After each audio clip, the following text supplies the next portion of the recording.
السلام عليكم مشاهدينا الكرام، وصبحكم الله بالخير ومرحبا بكم في حلقة جديدة من ايش تسوي اذا صحيت الصبح بدري. اليوم يعني عندي مزاج كذا اشرب لي كوباية كابتشينو. ف بدور على محل يكون فاتح بدري. الان الوقت مبكر، خلينا نروح نشوف مكان يكون يعني كويس وجميل كذا نشرب فيه كوباية كابتشينو.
طيب،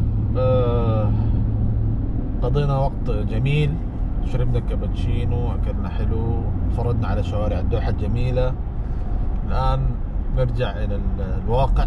ففي قطعة كان نفسي أقتنيها من زمان، ويعني الآن حروح الصناعية عشان أشتريها. فخلونا نروح ونشوف إيش هي التول اللي أنا محتاجها عشان أكمل شغلي. فإلى هناك.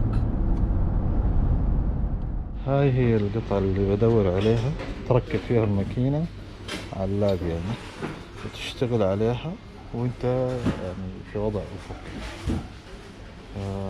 هاخدها الحين ونشوف كيف الوضع. طيب، يعني كان هذا كل ما لدينا لهذا اليوم. الستاند إن شاء الله راح أجمعه وحاستخدمه في المشروع تبع الديسكفري. فاللي حاب يشوف الستاند يعني بشكل كامل ممكن يتابعنا ان شاء الله على في سلسلة الديسكفري لاند 2. عشان تشوفوا كيف ممكن نستخدمه إن شاء الله. نشوفكم في حلقات قادمة إن شاء الله، والسلام عليكم ورحمة الله وبركاته.